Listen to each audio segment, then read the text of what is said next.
गेलते पण त्यातले आम्ही काही लोक बाहेर निघाले, पण काही लोकांना अंदाज आला नाही पाण्याचा.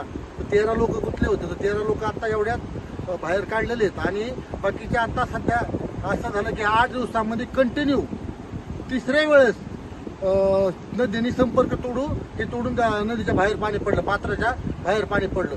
तर आता सध्या शिना नदीला इतकं पाणी चालू आहे की शिना नदीच्या पाण्यामुळं हिंगणीचं टोटल क्षेत्र, हिंगणी, सांगवी, टाकशी, तिकडं रतजण आणि पिंपळसुकी ह्या गावांचं टोटल ही क्षेत्र पाण्याखाली गेलेलं आहे. आणि जमिनी गेल्यात, म्हणजे आता अशा खरडून जमिनी गेल्यात. तुम्ही ही पाहू शकता तिथं आता हे चाललेलं पाणी, हे चाललेलं पाणी शेतामध्ये पाणी सध्या ही दाखवतात, ही शेतामध्ये पाणी.